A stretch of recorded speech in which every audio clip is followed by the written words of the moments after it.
program is brought to you by Newsworks in cooperation with the City of Eau Claire.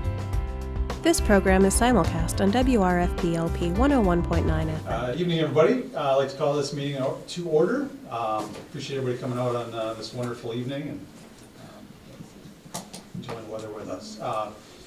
Tonight we got the September 4th Plan Commission.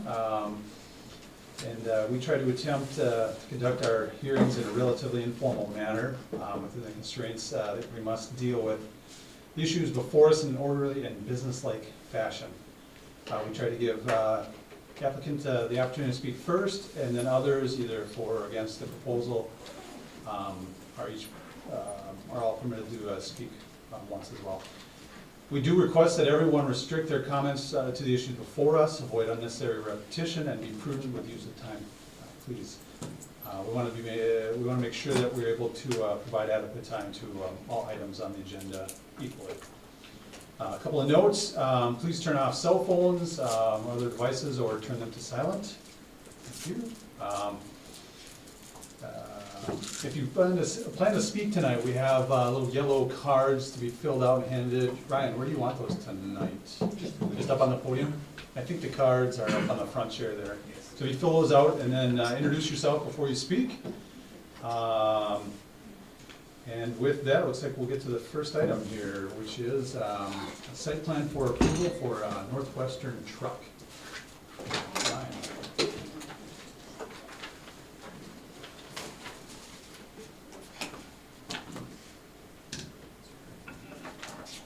Thank you, Mr. Chair, members of the Plan Commission, members of the public. Before you is approval for a site plan at 4477 Robin Road. On this map, it is number 1, located on the northeast side of Eau Claire.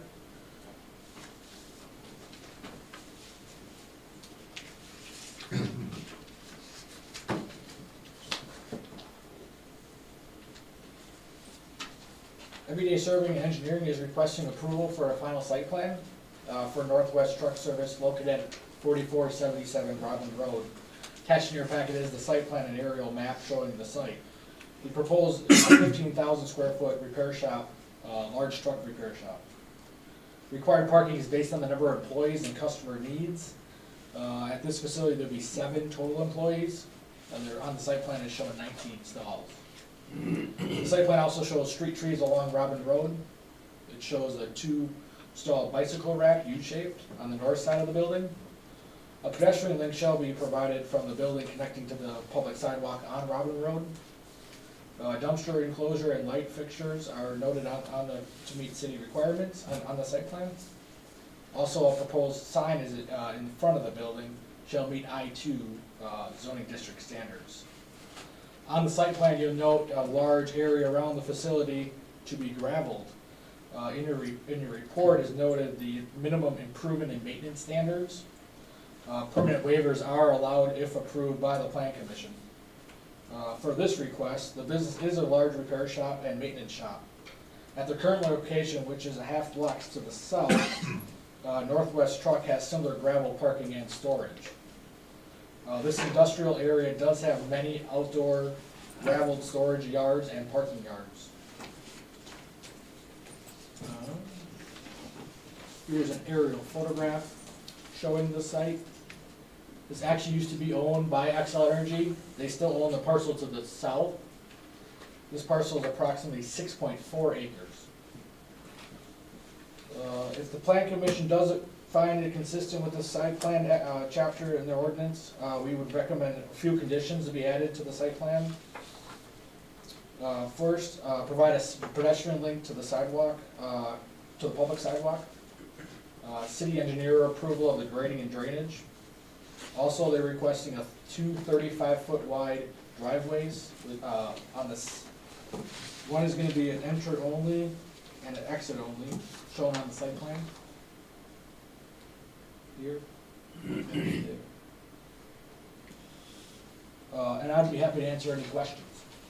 All right, thanks, Ryan. Quick question on the 35-foot driveway. Have we reviewed and approved those recently?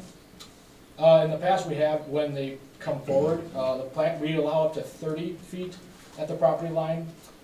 These are large trucks, typically with trailers, so 35 feet is, the engineering department has reviewed that, and they are in support of the 35-foot wide. Okay, thanks. Any additional questions for Ms. Petrie? All right, great. I don't see any. Thanks, Ryan. Is the applicant here? Anyone want to come up here and get a vote, please?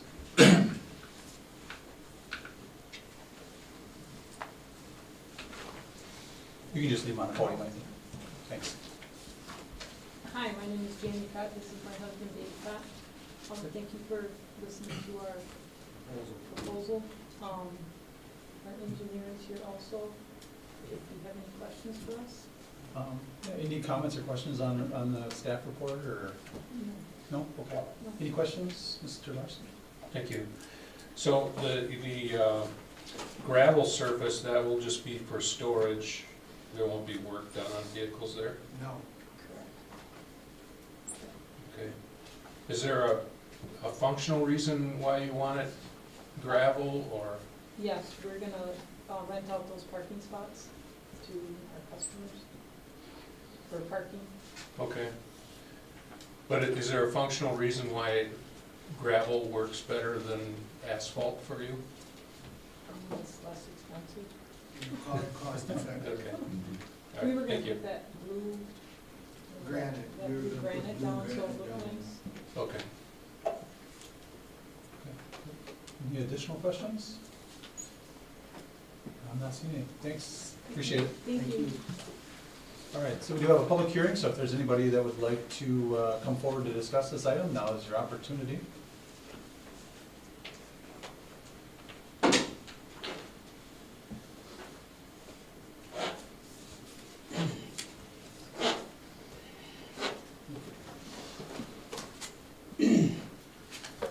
Good evening, ladies and gentlemen.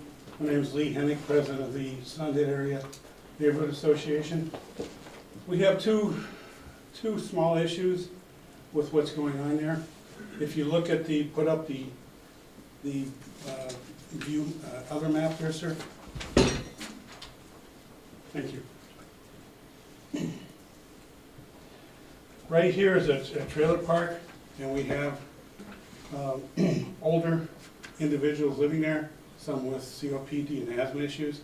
The gravel's gonna increase the complexity of their health issues.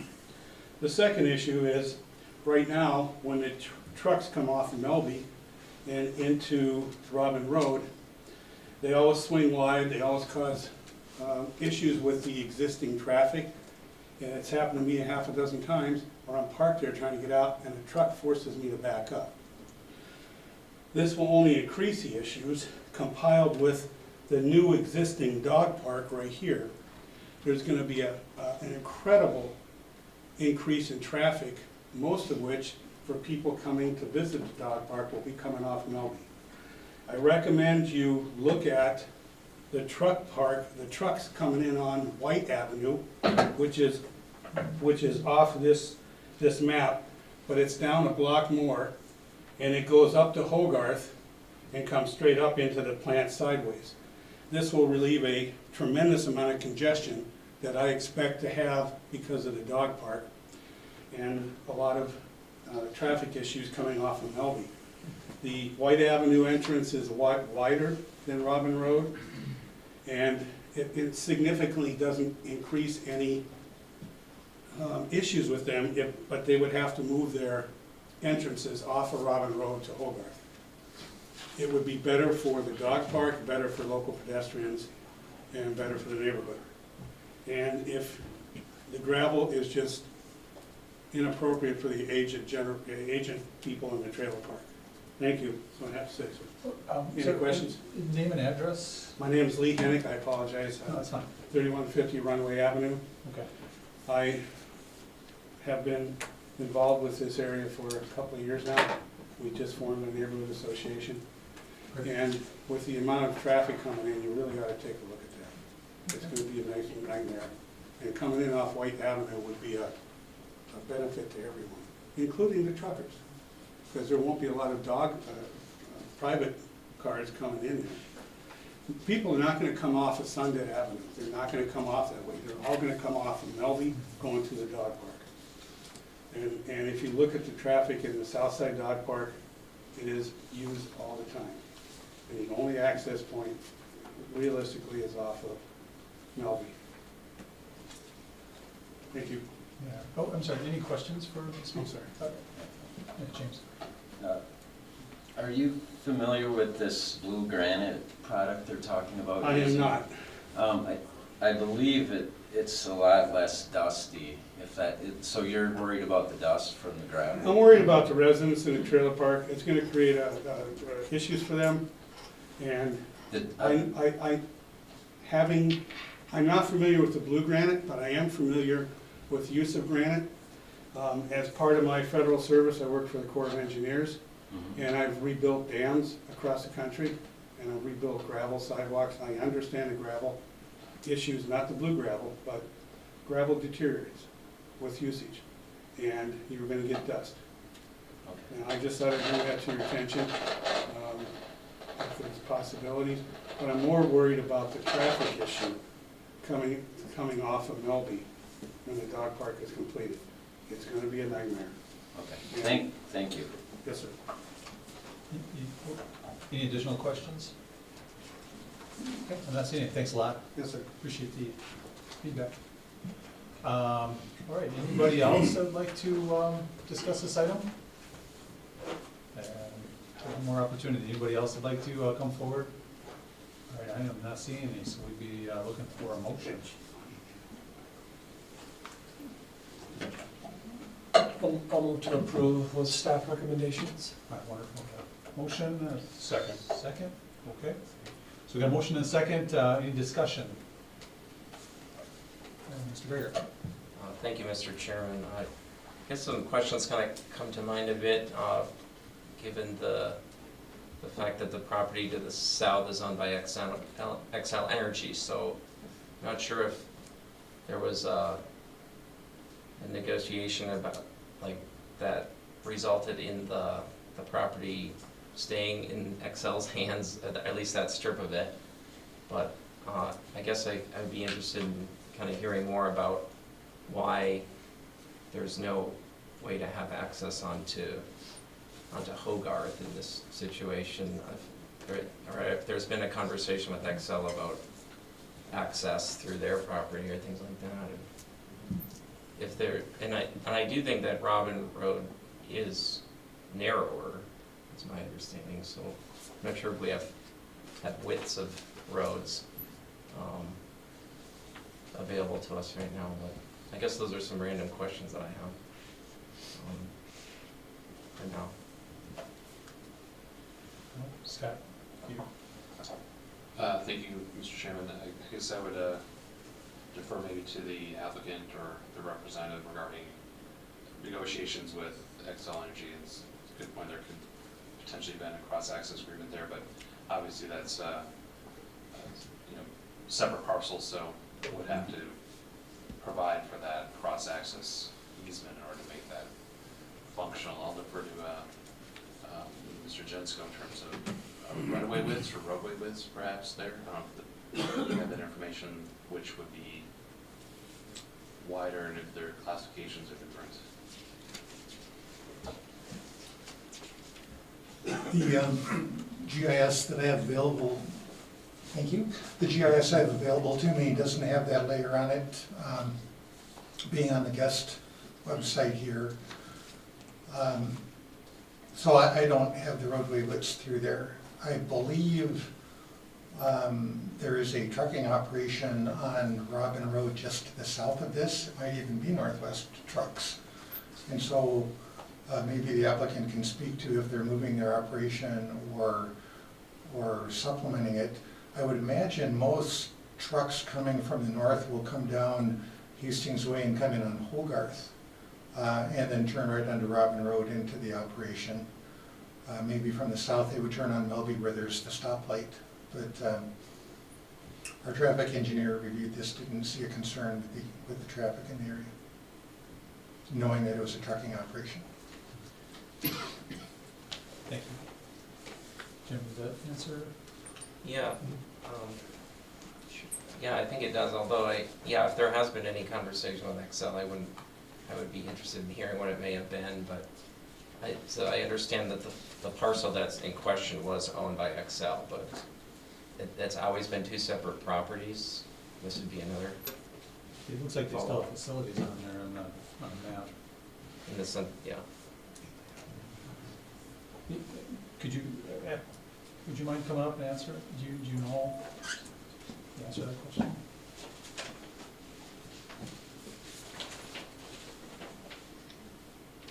When we purchased this from Excel, we wanted to purchase the whole corner, and they wanted to keep that 70 feet for their equipment, and then there's power lines above it. They didn't want to, we asked to purchase it, but they wanted to keep that.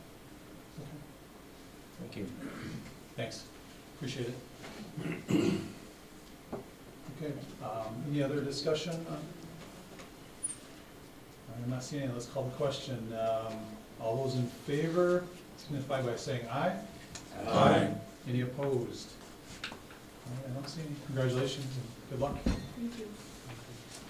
All right, item number 2 for approval, certified survey map, Town of Seymour, Mr. Petrie. Thank you, Mr. Chairman. Before you is a certified survey map to create 2 lots off North Shore Drive in the town of Seymour. On this aerial, it's showing number 2, far east side, north of Lake Altoona. In your packet is a copy of that certified survey map. Currently, it's 4.51 acres. The applicant is looking to divide them into 2 parcels, 1.8 on the western side, and then the other lot would be 2.71. Also in your packet, is showing the lots surrounding this site. As noted, to the west is about 1 acre, to the north is a mixture of 1 or 2 acres. To the south, the Lake Homes lots have about 3 acres and some have 1 acre. To the east, there's about 1 acre tracts. For this proposal, this is within the sewer service area for the city of Eau Claire. This is in the ETJ, which is 3-mile review area of the Plan Commission to review. Under the terms of the agreement with the town of Seymour and the city of Eau Claire subdivision code, this area would be restricted to 10-acre tracts of land, which means all these lots would be not in compliance. The only one that would be the one to the far west, which is about 13 acres.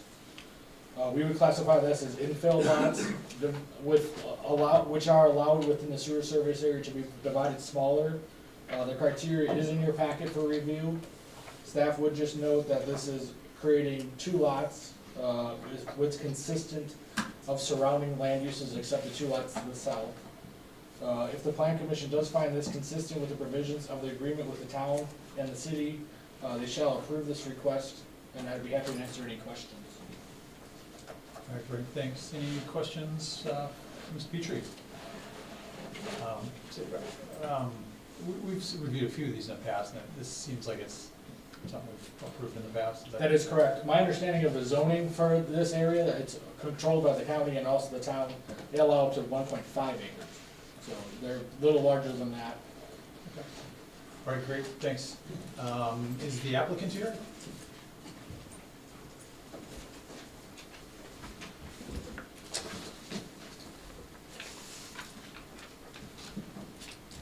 Good evening, folks. I'm Mark Erickson with Everyday Surveying and Engineering, representing Mr. Scobie on this project. Ryan covered it really well. I don't know if he left me any thunder to stroke here tonight for you, but if you have any questions, I'd be honored to try to answer them. Yeah, any questions for applicant? Not seeing any. Thanks. Thank you. Appreciate you coming out. So it is a public hearing again, so if there's anybody here that'd like to come up here and talk about this item, please do so. One more chance here. Anybody that'd like to come forward to discuss? All right, I'm not seeing any, so we're looking for a motion. I'll move to approve staff recommendations. Also. All right, got a motion and a second. Any discussion? All right, Let's call the question. All those in favor? Aye. Any opposed? All right, great. Good luck. Okay, I guess that's the public hearing item. So we got discussion on parkland dedication. I'll be taking that tonight. Mr. Ivory. We wanted to take some time tonight to discuss the issue of parkland dedication. As the Plan Commission's work program identifies this as an item to start discussion for 2018. It's on the work program because the Parks chapter of our comprehensive plan includes a recommendation related to parks, greenways, and trails stating, consider adopting an ordinance requiring land or cash be dedicated with the subdivision of residential lots. So we wanted to take some time tonight to initiate this discussion, provide a little history about previous attempts with parkland dedication, discuss some of the current issues regarding that, and then provide kind of a general time frame of what staff feels. In addition, we'd like input from the commission in terms of how you feel we should proceed with this, if you agree with our suggestions or if you have some other ideas regarding that. Included in your memo, in your packet is a memo that staff prepared back in July that provides some background on the topic. This memo was prepared for the city manager's office because the issue of parkland dedication was brought up as part of the review of our update of our city's 5-year parks and open space plan that was adopted back in May of this year. So what I thought I would do is go over that memo and highlight some of the items that were brought up in that were brought to the attention of the city manager back in July. First of all, the concept of parkland dedication is an ordinance that requires new residential development, which is creating a demand for park and expanded park to provide such land by dedicating property with plat approval, or as an alternative, paying a fee in lieu of the land dedication at the time that a building permit would be issued for a new dwelling. The provision for collecting a fee is preferred in many situations, as the majority of the subdivisions that are approved, such as particularly in the case of Eau Claire, are quite small, making the dedication of land not very practical. This would allow a city such as Eau Claire the flexibility to determine the location of the needed parks based on our comprehensive plan, and then we would be able to acquire the land of sufficient size to accommodate the needs that we've identified. This type of ordinance has been adopted in many communities across the state, and in the memo we identify some of the communities kind of in western Wisconsin that have adopted similar ordinances over the years.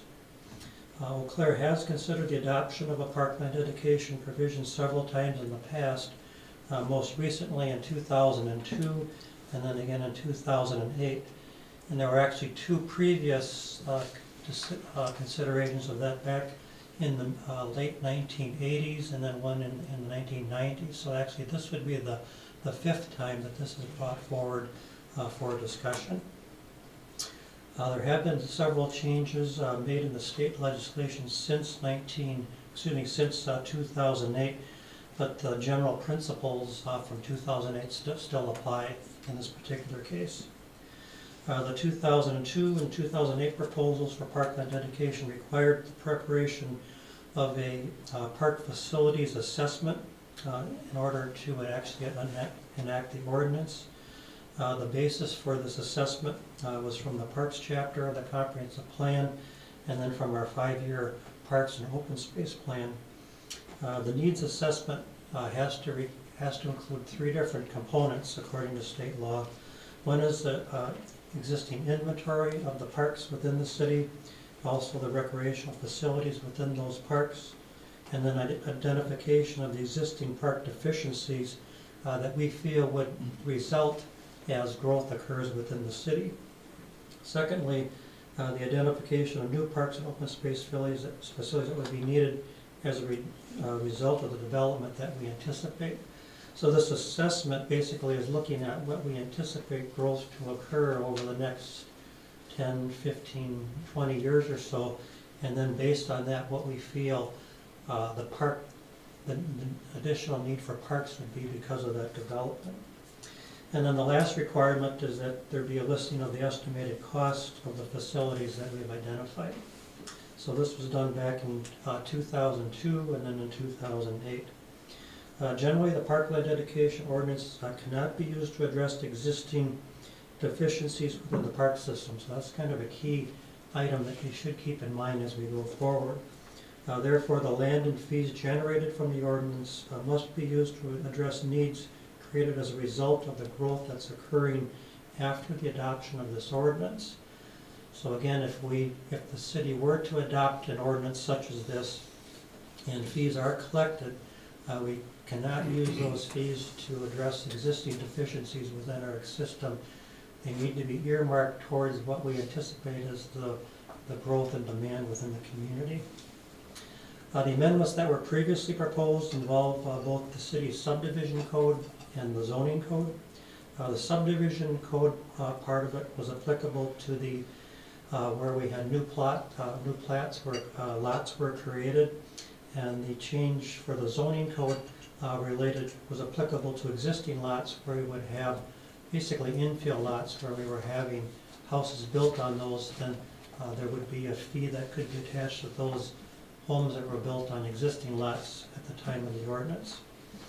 The 2002 proposal, based on the needs assessment, proposed dwelling unit fee of $350 per dwelling. In 2008, with the updated needs assessment, what this decision was made at that time was to break that fee down depending on the type of dwelling unit. So for example, a single family home proposal was $516, a duplex was $439, multiple family units were $325, and then other types of units such as mobile homes that might be added, there would be a fee of $439. This ordinance, similar to the three that were presented before that, was not adopted by the City Council. And what the City Council decided to do at that time was to actually form a citizens task force to take a look at the issue and see if there should be some other alternatives for looking at how to fund parks in the future. That group met at the end of 2008 and into 2009, and they came up with some findings and several recommendations.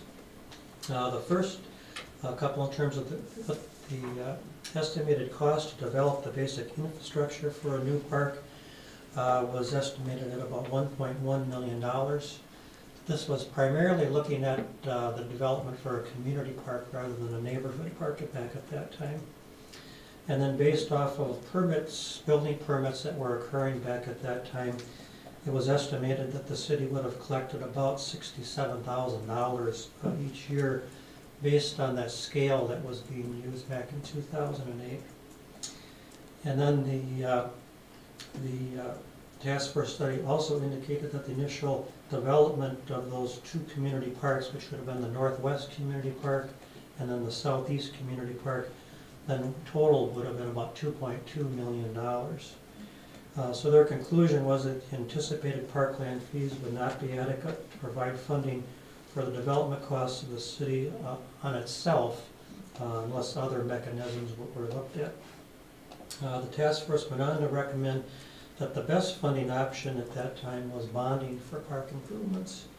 That was presented to the council, and really at that point nothing happened after that report was presented to the council. So we were still essentially from that point on still operating under the same provision that we have been since 2002 and 2008.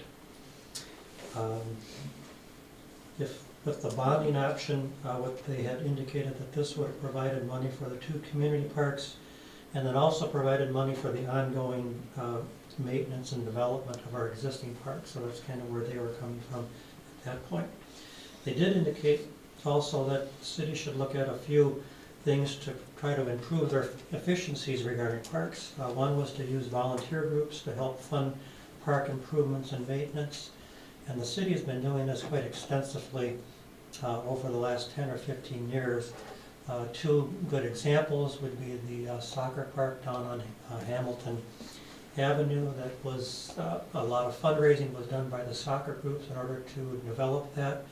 And then the new softball complex up on Jeffers Road Fields was substantially developed using fundraising by those particular groups. So the city has been using that mechanism in a number of cases, and there's multiple other examples that we can show.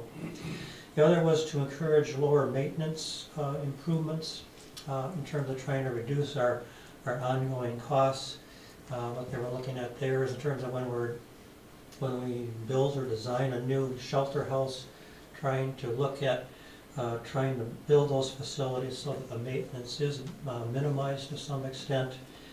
And also in terms of upkeep of our parks, in terms of lawn mowing and things like that, to look at maybe strategically looking at areas where we reduce the amount of mowing that occurs to reduce our costs. And then the last recommendation was to stage development over time to increase affordability. So a number of these things over the years, the city really has enacted over the years. The task force did conclude by stating that we think the city council should reserve the right to look at a parkland fee in the future, but if implemented, would be better charged at the time a building permit is issued for new construction. Essentially, that is really what the 2002 and the 2008 proposals really were proposing at that time, is that if it were enacted, the fee would have been collected at the time that the building permit was issued for the particular residence. In the memo, we also mentioned that, not mentioned by the task force, that there are other certain provisions that currently exist within the city code that have been used in the past to obtain parkland, open space, and play lots. One of these provisions is included in our zoning code. They relate specifically to residential developments. And so there is a provision there where we can require the set aside of open space. The other is in our subdivision code that includes language where the reservation of suitable sites for open space can be a consideration. These provisions that are currently in the code we have used in a number of cases over the years with residential subdivisions. Some of the examples that have happened in terms of providing multiple play lots was in the Prairie Farm subdivision. Prairie Farm is down on the far southeast part of the city. If you drive through that area, you'll see multiple play lots within that. So that was one of the requirements of that particular development. Gatehouse Drive and House Drive, there's a multifamily development down in that area. There are play lots that are included within that development also. Land was dedicated for West Ridge Neighborhood Park and then Oakwood Hills Neighborhood Park. That was all under the part of these provisions. One of the limitations of these provisions, however, is that there is no alternative to require a fee in lieu of that would be required, that could be required with a parkland dedication, so that's kind of the difference right there. Another mechanism that the city has used over the years is working in conjunction with our city's stormwater detention facilities. Some of these areas have been purchased by the city, some have been dedicated to the city as part of plat approval, and in these cases, and not all examples, but in some cases what we have used them as multiple use for not only storm detention but also for park and open space. A couple examples there would be the Michener Playground down on the south side, the Runway Neighborhood Park and Dog Park as part of a detention facility, the Taft Cave Detention Open Space. It's not designated specifically as a park, but it really functions as an open space for that neighborhood. And then the Necessity Street, Florence Avenue detention area is very similar to that also. So as noted earlier, the 2015 comprehensive plan recommended that the parkland dedication ordinance be discussed again starting this year. The reason that we're waiting to this point of the year is that we needed to update our five-year parks plan. that covers 2018 through 2022. That was adopted by the council back in May, so that brings us to where we felt we could bring this forward to start with the discussion. If the Plan Commission directs us to proceed with further discussion, what we would anticipate was having staff from the Planning Department, Finance Department, City Attorney, and Community Services, which is part of our Parks Division, would meet to discuss further the state legislation changes, and then also we would start working to prepare that park needs assessment, which is a requirement. What we'd anticipate is taking the assessment that was done in 2008, dust that off, and update that as much as we can, as long as that would comply with the state legislation that we now have in effect. Then we'd also plan to meet with interested organizations. This would be like neighborhood associations, the Chippewa Valley Home Builders, the realtors group within the city of Eau Claire, any organizations that we feel that would have an interest in that. And then we would draft an ordinance for input for those groups and then also for the Plan Commission. As noted in the memo, we would anticipate this process will probably extend into 2019 based on our current workload. A couple of issues that we feel will probably come up because they came up 4 times before is first in terms of the affordability of housing. We have heard a lot of discussion in recent months about the increasing cost for housing, particularly single-family housing, based on materials costs and on labor costs. So we would anticipate that when we start looking at a parkland dedication fee, this fee essentially will be a fee that will be tacked on to the cost of those homes. So we would anticipate that we'll be hearing from the community that is an issue. Secondly is that by adopting a parkland dedication fee, there could be some concern about encouraging housing to occur outside the city, in the townships, in the town of Washington, in the town of Seymour, in those townships that don't have parkland dedication, since they would not have that fee levied on those homes, again, that technically could make the construction of those homes cheaper rather than being within the city. Although within the city, we're providing other services such as sewer and water. I think that'll be an argument that we will have to address. And then finally, it's just that, as I mentioned, based on the state legislation, the use of the funding is quite limited. We can't use it on existing deficiencies that we have right now. We can use it on the acquisition of new land that we feel is important to address the growth that we are occurring, and it can be used for the development of new facilities within our parks if we can make the connection that those facilities are related to that development that's occurring after the adoption of the ordinance. So with that, if you have any questions, comments? Thanks, Mr. Ivory, appreciate it. So this is the beginning of the process, right? So we're just you're just getting started and... Yeah, we just want to bring this forward tonight, get input from the commission if you have any other direction in terms of how we want to move forward with this.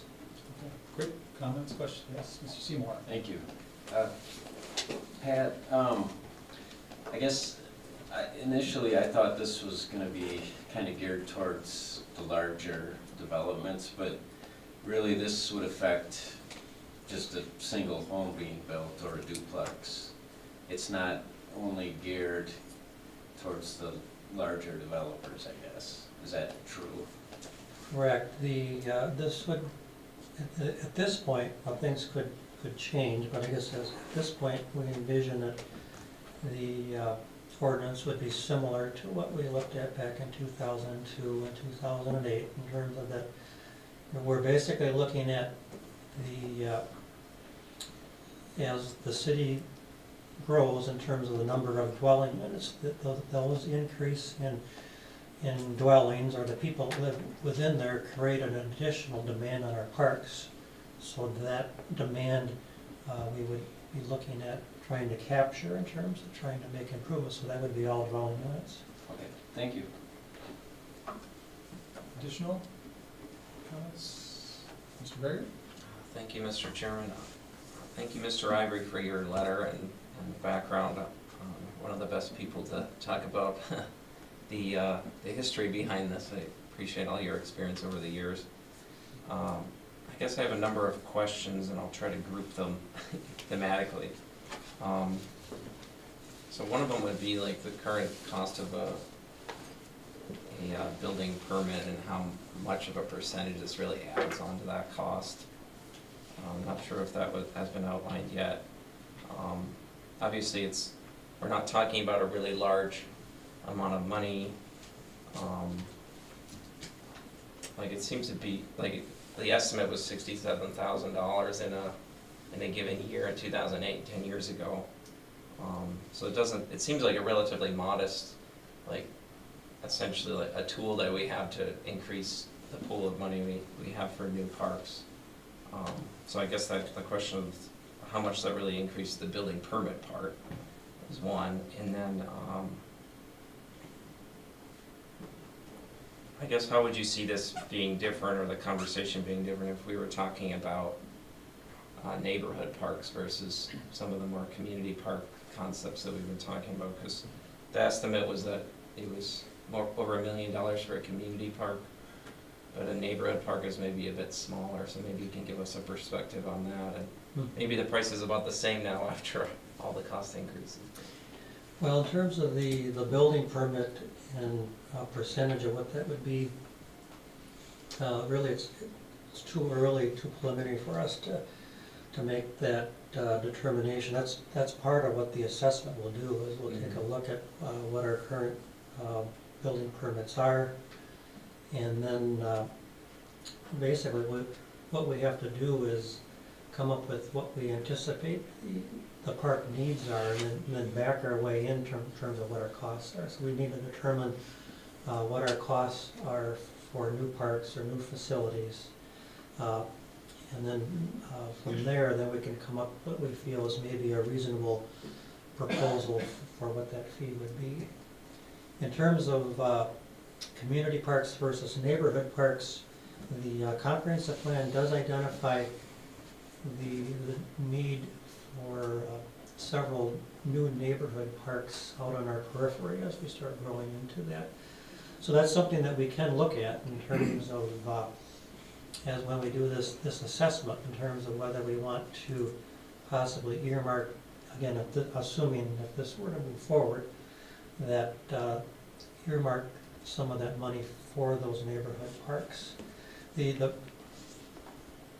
part of the issue, or in terms of when we look at following the legislation, is that there needs to be a connection between the money that's collected and where that money goes in terms of the park improvements.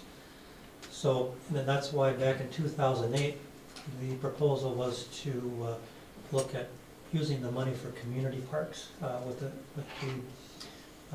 theory that community parks are for everybody within the community, so that if a home was being built on the south side, we could put that money, or whether a home was built on the north side, that money could be put into one pot of money and could be used for those community parks that in essence are going to be used for everybody within the community.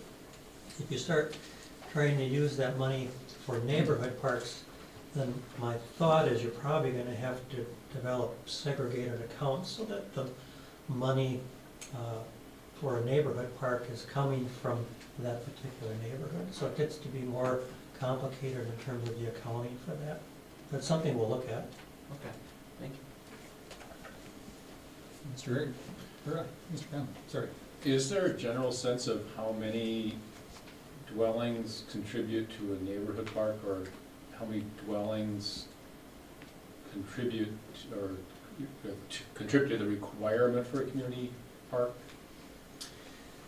This previous estimate before, that was all the construction of that year totaled $67,000. If it had been assigned a fee, that must have been roughly 200, 200 parcels. Yes, we. And it looked like to do one $1 million project would have taken 20 years of collections at that rate, and that would have been something like 4,000 homes to contribute to one park. Is there a better estimate than that?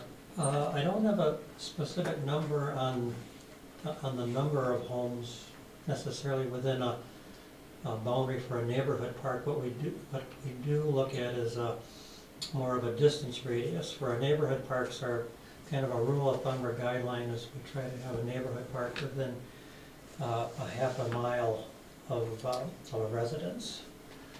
Community parks are a little bit different. They're based more on the resource that's available in terms of trying to capture, if we have land. For example, the Southwest Community Park along Otter Creek, that land was purchased, for two reasons. One is that we didn't have a community park down in that part of the city, but it also was taking advantage of the resource of Otter Creek down in that area. The Northwest Community Park is similar in terms of that we didn't have a community park over on the northwest side of the city, but it also, we were able to take advantage of some very fabulous wooded hills in that area that also had access to the Chippewa River. So the resource in terms of if the land's available is probably one of the driving determinants for the community parks. So we really look at our community parks really as a citywide service area in terms of whether they, no matter where they're located, that they're benefiting everybody in the community no matter where they live. I'm trying to do math in my head as I'm listening here, but with a half-mile radius, that's approximately 3/4 of a mile area. And 640, is that correct? Isn't it 640 acres per? 640 acres per square mile. So at 3/4 of that, it's roughly 450 houses or so would be within the half-mile radius at an acre lot. Well, an acre lot, but I guess maybe using some of our existing neighborhood parks as examples. For the Randall Park neighborhood, which the neighborhood park there is actually over on by Lakeshore School, Half Moon Lake.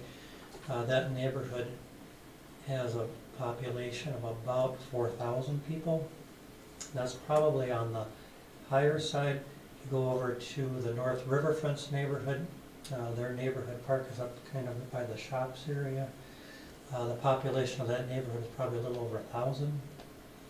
But then again, that neighborhood park is one of our smaller parks too. It's basically about an acre in size. So there's a little bit of a function in terms of the area of the neighborhood of the park versus the area served too. And again, within for the neighborhood parks, geography plays a key role there too in terms of what the boundaries or borders of a neighborhood park are. For example, with the North Riverfront's neighborhood, you have the bluff line and the railroad tracks along the east and the north, and you have the river and Madison Street to the south, so you have some pretty defined boundaries for that neighborhood. So each one is somewhat unique.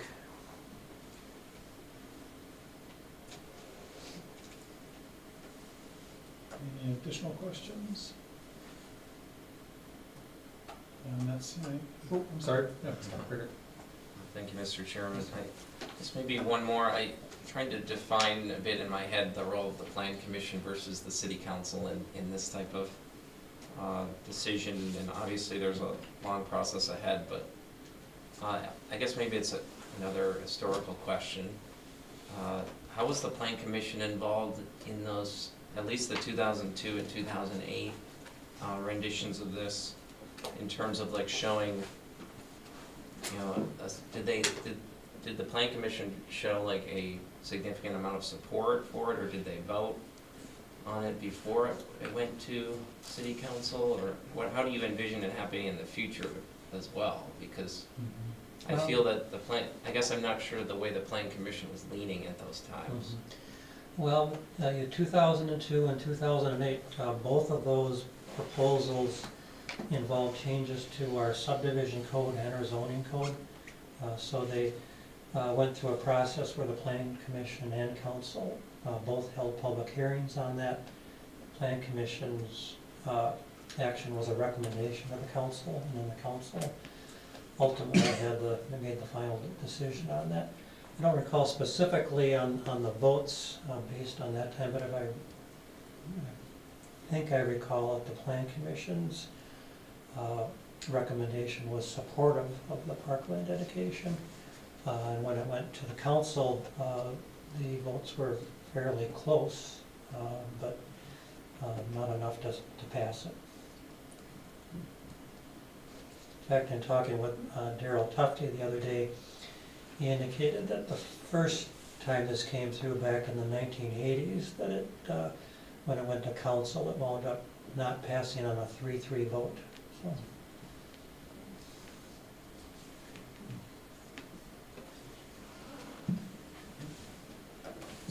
Any other questions? Scott, this is not public hearing, so are we? Correct. Thank you, Mr. Chairman. This is simply a discussion item for the planning commission. So appreciate the feedback, questions so far. Obviously, Pat's done quite a bit of research and study to put his presentation together. So he's our point person for the moment, and appreciate any additional direction, questions, comments you might have as we move forward. We are looking at putting together, as Pat noted in his memo, put together kind of an internal working committee with staff just to get things started. Hopefully answer some of these questions that have come up. I've been taking some notes here as well. I'm sure Ryan has too, to start some of that discussion. Again, very good questions in terms of data, numbers, how many residences would be affected, costs of permits, things like that. So yeah, a lot of different moving parts that we need to address with this. Again, as Pat also referenced, in terms of using stormwater detention facilities and such, Princeton Valley neighborhood with Independence Park 8th Edition just went through a process where that developer has worked with the city and the neighborhood to try to work on some open space dedication for some parkland. But again, this is trying to address that through ordinances, through policies, through regulations that can hopefully have that discussion up front and start steering that in a more specific way. Again, lot by lot or plat by plat. So we'll see where we go. But again, any questions that come up you have in the meantime, just fire them off to any of the staff here. And we look forward to giving you updates as we go along. But we just want to get kind of initial feedback, and certainly any big red flags or anything similar to that, we certainly want to hear that as well. But it sounds like you folks are interested in seeing how this can progress, and again, have a lot of questions that we need to start researching. That's great, thanks. So then I guess we'll move on to the next item, which is landmarks dedication for 819 3rd Avenue. Mr. Allen, is this yours? Thank you, Mr. Chairman. I'll defer to Mr. Pat Ivory as Oh, well. Mr. Pat, on of this one. course. So, I'm sorry, Pat. Should have known that. you'll handle this one as well. The Landmark Commission has been contacted by the owner of 819 3rd Avenue to look at the possibility of locally designating that property. If you recall, the Plan Commission recently approved a bed and breakfast at that location a couple of meetings ago. This is the location as shown here on the map. It's at the kind of the north end of the Randall Park neighborhood as shown here. And then here's a photo of the house here. The house was constructed in 1891 by David Graves, a person that we really don't hear a lot about when we hear about some of our developing founders within the city of Eau Claire, but actually Mr. Graves made his his money in lumbering and logging, similar to Randall and Shaw and some of those others. He came as a fur trader from northern Michigan. He arrived in Eau Claire in around 1855. And then, like I mentioned, built this house in 1891. He lived in there until 1907. It's a good example of a Queen Anne Victorian style of architecture. Most of the detailing on the house remains intact from when it was first constructed, in terms of it has its original wood siding. You can see some of the detailing along some of the dormers in the front, original windows. We feel that the porch was enclosed at some point in time, but it's been was that way quite a while ago. The house also, we feel, is significant with its association with Cliff Chatterson. Some of you may know Cliff. Cliff and his wife Bert bought the house in 1987. He was a manager at Uniroyal until 1979, and then he worked for Donlin Real Estate for a number of years. He also served on the city council. More recently, he had served on the county board from 1983 to 1994, and he served as county board chair for most of those years. The reason this is on the Plan Commission agenda is that under the landmarks ordinance, we're required to notify Plan Commission and other departments to make sure that a pending designation is in compliance with the city's comprehensive plan. And we feel, being within the Randall Park neighborhood, that this is consistent with the policy and goals of the comp plan. But we did want to bring it forward to the Plan Commission if you had any further comments. This would be going to the Landmark Commission on October 1st. Sounds great, thanks. Any comments, questions, concerns? No? Doesn't look like it. Thanks, Pat. Thank you. All right, we got next, Mr. Petrie, multifamily housing design manual. Thank you, Mr. Chairman. The next discussion item is about the multifamily design manual, which you all should have a copy of. We were emailed it as well. Last year, the Plan Commission held a discussion on Conservation Overlay District. At that time, it was recommended by the Plan Commission to look at the standards in the multifamily design manual rather than doing an overlay district in the older neighborhoods.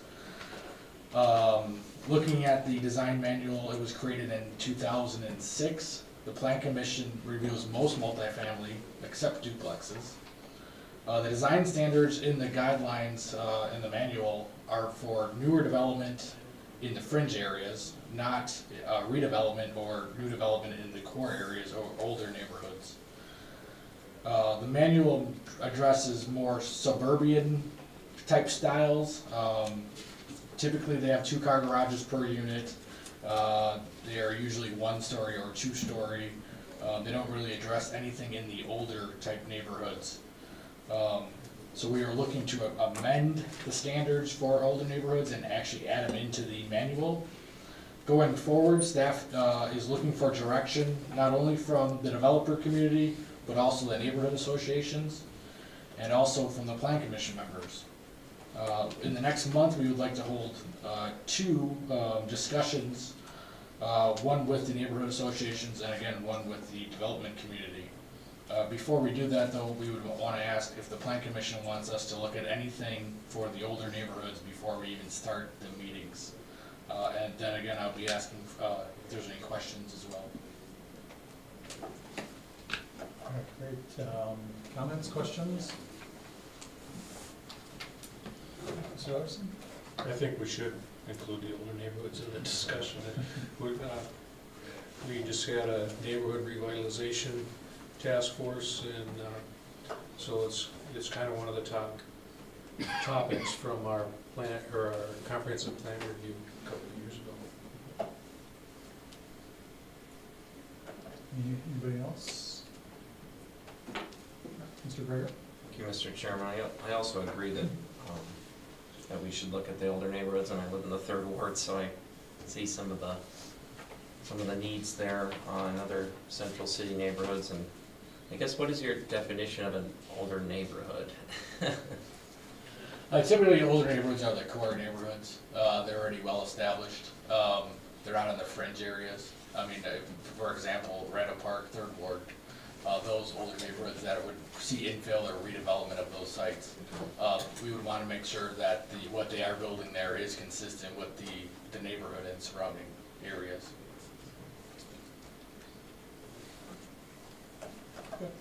Mr. Will? Thank you, Mr. Chairperson. We've done that somewhat already, even without it being in the plan, correct, in Randall Park, with That is correct. compatibility, mostly size, relation to other properties, and that was just, why was that done if there really wasn't anything? I mean, was it? There's a couple things. We referenced the neighborhood association. They have, in their neighborhood plan, they have some design standards, compatibility, density, design, height. Also, we don't actually, in this manual, we don't have any of that, which is kind of concerning, and that's what staff is looking at updating. Also, we always send it to the neighborhood association prior to the plan commission review, so we get their input as well, but there is no set standards per se, with a manual or anything like that. That's what we're looking to update. Yeah, I agree. I think it makes sense to keep pushing forward with that. At least have a more clear definition for everybody, and we're all working on the same idea. So. Great. Anybody else? Mr. Greger? Thank you, Mr. Chairman. This may be widening the scope a little bit if we were to delve into this question, but, the city, with our, I guess since we actually created this multifamily design manual, we've made big strides in planning efforts by creating the sustainability chapter and, committing to a carbon neutrality goal. So in the arena of environmental design standards, I'm wondering if this would be the appropriate place to set some desire, I guess, about the direction we'd like to see at least multifamily buildings go. So whether that be energy efficiency or the ability to, or even even somewhat of a requirement, even as some places have done to do solar, or at least be designing buildings for solar energy. I guess, what are your feelings on including sustainable design as like an element of this update of the multi-family design manual? Thank you, Mr. Greger. Yeah, it would be good. I know the city of La Crosse has done that. They actually give you points. So instead of doing, a 2-car garage, you do a 1-car garage, you put solar, for example, or you make it energy efficient. That would be something that the plan commission can recommend, can add to the manual. You can do like a point system. I've seen other cities do it like that too. I don't know if Mr. Allen has any comments on that. I know his city used to have the point system as well. Thank you, Mr. Petrie, Mr. Greger. Yeah, very good reference to La Crosse. We've recently visited with them a little bit earlier this year and learned about some of their point system, how they score for design standards, and kind of go through that point system. That's a great place to start in terms of some of our compatible neighborhood communities to see what they've already utilized in this arena to make some improvements to our current standards. I should also note that we are looking at implementing a renewable energy action plan in the next year plus, give or take. That's again on the horizons, not in our list here before you tonight, but it's in in some of the documentation already that we're looking to go that direction. So that's through that sustainable advisory committee. Again, they've already been considering some of that as well. So not to get too far in front of that conversation, but that's forthcoming, and I could see that perhaps providing a little bit more comprehensive approach to sustainable design. but it's certainly something that could be looked at and considered as one component as we move forward here, absolutely. Thank you. Great. Anybody else? Thoughts, comments? All right, well, I guess, what do you guys need from us on this, or got what you need? Yes, thank you, Mr. Chairman. Just much like we've been going through with these discussion items, just some acknowledgement that there's some support in moving forward and making some improvements, again, in compliance with what we've put forward in the annual, say annual action plan, but annual program for the planning commission, and obviously for staff to move forward with that. So again, just not to say speak now, forever hold your peace, but I want to make sure that if there are any concerns with that direction, that we get that guidance here tonight. All right. Sounds great, thanks. So then we're on to commercial design guidelines. Thank you, Mr. Chairman, and again, last item staff has for you this evening. Not as much information to provide you here tonight as both Mr. Ivory and Mr. Petrie did up to this point with their discussion items, but wanted to get in front of you as well. This also coming from that the annual kind of plan program, kind of planning projects. So we called several different things, but this was presented again in that list back in January. Mentioned again the parkland dedication. Talked about updating the multifamily housing design manual, and now here we are looking at commercial design guidelines. Following completion of the comp plan back in 2015, again tying this back to the comp plan as well as the other two discussion items previously, the city's consultants, Weber Community Planning, began crafting a draft, as it was labeled, their Eau Claire Commercial Design Guidelines. That document referenced Objective 5, Policy 1 of the Land Use Plan, which simply says, improve the appearance and function of future commercial development by preparing and adopting design standards. Additionally, other similar efforts have occurred over the past several years. One of those was draft design guidelines as part of a land use plan or land use analysis, as it was called, for Hastings Way back in 2011. That was not adopted or codified, and neither was the draft that, looking through some of the timeline for that, with the, again, out of the comp plan, was last discussed actually just internally with Weber Community Planning early last year, so early 2017. So with that, again, the Planning Commission identified this as a work plan item for this year, again, noting that to begin discussions in 2018. So with that, we just want to kick off those discussions here tonight. And again, this does not really have a timeline per se, but much like the parkland dedication process, the multifamily design standards, we anticipate some additional external input from the development community, from both property owners and from developers themselves, and getting some feedback from the neighborhoods being impacted as well. So it references, again, talking about future commercial development that could be not just new development, but perhaps redevelopment, infill development, much like we were talking about with multifamily as well. So seen a lot of commercial development starting to turn over in certain areas, especially some of the primary anchors at the mall, losing some of those. These are good opportunities to start looking at ways to make improvements to the design aesthetic.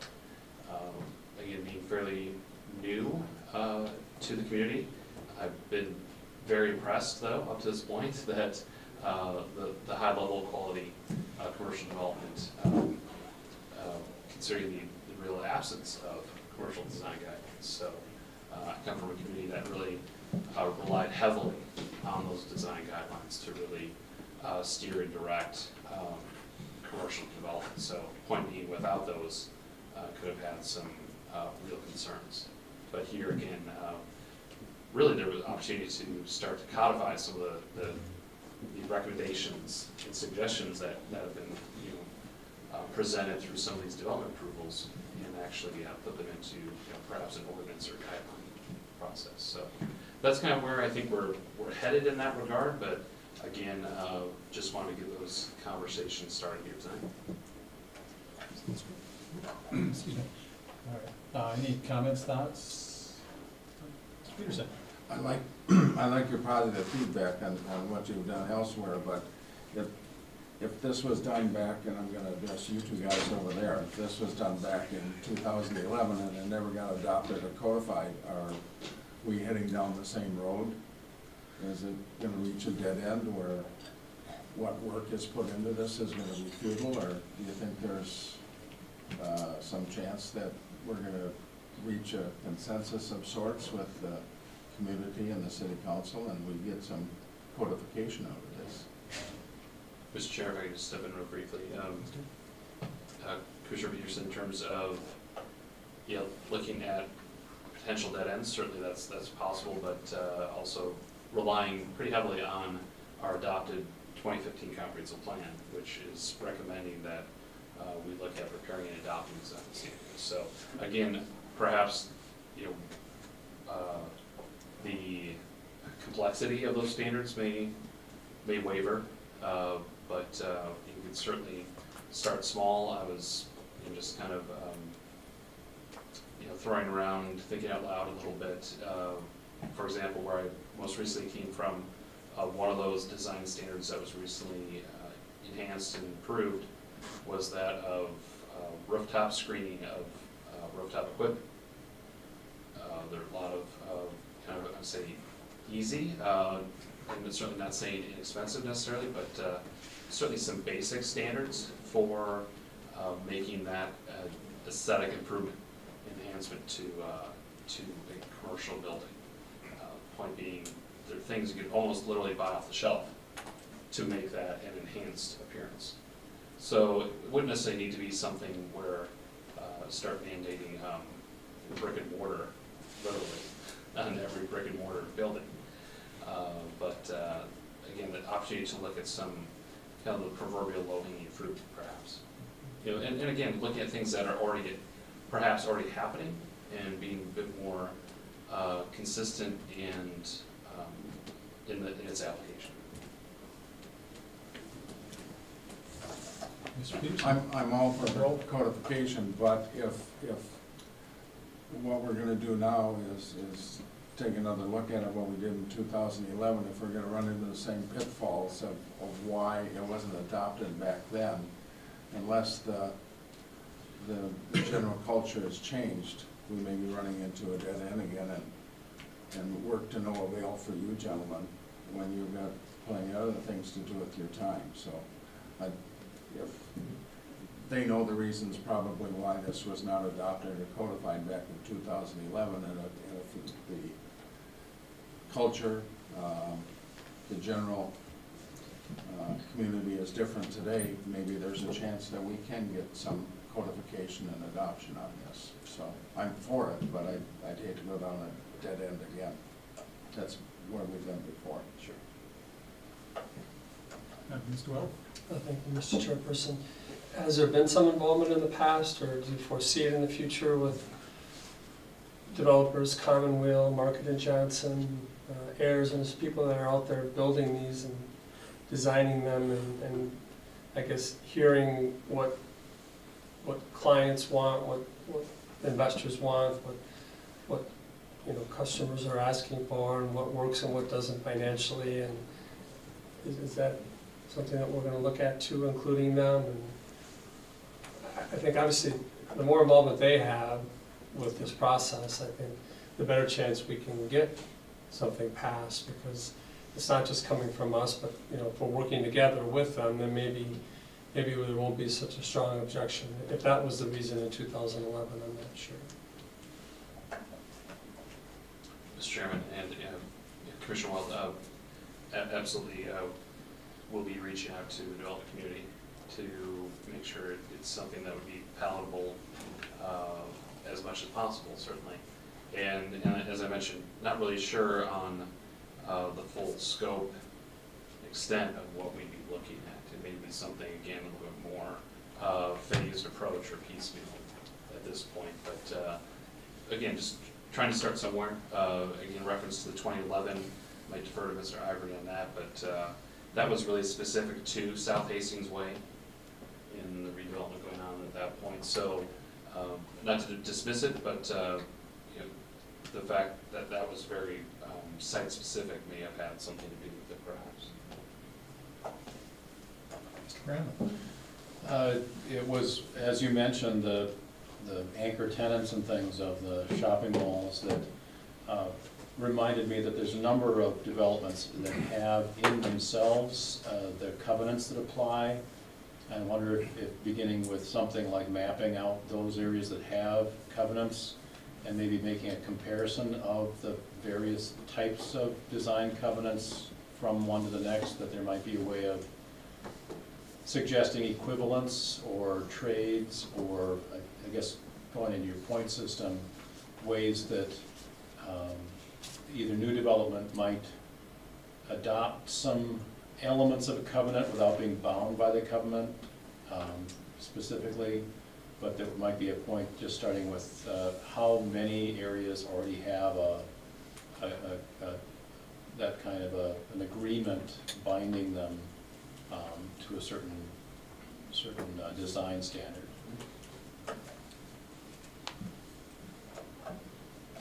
Mr. Greer? Thank you, Mr. Chairman. I think, yeah, I guess I just wanted to repeat my interest from the multifamily design guidelines, that I think sustainability could be a big piece of what we're talking about in terms of setting a certain standard, but also just maybe creating some ambition and some ideas and innovations in the community that are perhaps even more visible in a commercial setting, and maybe be able to really enhance the marketing side of a business as well. And then I guess the other way of expanding this a little bit in terms of the scope, which maybe we want to limit it because I want to make sure it gets off the ground, but the idea of looking, I believe we've looked at kind of a multi-use type of building design as I think it was maybe around 10 years ago when we were talking about North Barstow area and what our standards are for that, or what our ideas are. I feel like we need to make sure we kind of have design guidelines that include commercial and residential as a combined space in terms of what we expect. And then the other thing that comes to mind are what about public buildings? If we're going to require certain standards of the private sector, we have to look at the public sector as critically, in my mind.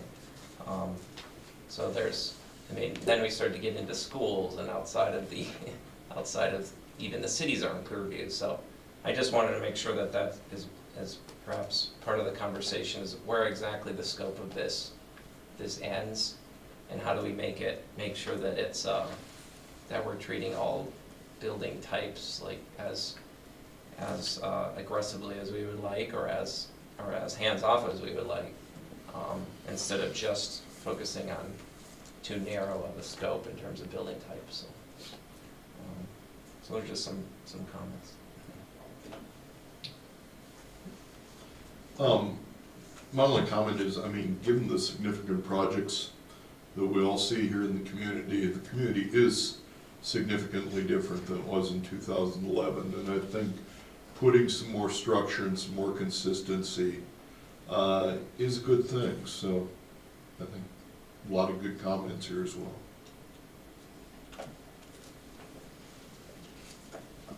All right, anybody else? All right. See any? Thank you, Mr. Chairman. With all these items, we'll certainly give you updates as we go along. Was remiss in really emphasizing the fact that there'll be opportunities for public comment, public input all along the way, and certainly before anything is formally adopted in any sense, policy, guidelines, manual, ordinance, what have you, there'll be a public input process for that. So I want to make sure that folks are watching this and and track it along, that this isn't the one and only time that this will be a discussion item for the public or for yourselves as well. So, thank you. Great. Next item, code compliance items. Anybody? No? Future agenda items? All right. Future, let's see, additions or corrections to the minutes? All right, I'm not seeing it. I guess, oh, sorry, Terry. I don't have any corrections or additions, but a comment, do you know if they made some corrections to the capital improvements program before they brought it to the city council, such as the Carson Park Mount Simon description? I was assured that that was corrected. Okay. I've not laid eyes on it myself, but I was assured that was done. Thank you. All right. Mr. Weld? Just a note, and just more or less passing along condolences to the Klempner family and Jamie and everyone that's worked with Mr. Klempner over at Commonweal. And for those of us that have been a part of the Plan Commission, you've seen him here before us for so many years, and a big part of everything that's happened in downtown Eau Claire. And he certainly be sorely missed, and was a well-respected person. And I think Eau Claire has been fortunate to have a developer such as he, and he raised us to a whole nother level, and we're very, very fortunate and appreciative. So just pass that along. Yes. Yeah, thanks for saying that. You'd probably give me a heck if I'd have brought it up, so. Right. There's a celebration of life at the Pablo Center on Thursday at 2. That's great. 2 to 4. Thanks. All right, I think we're adjourned. Thanks, everybody.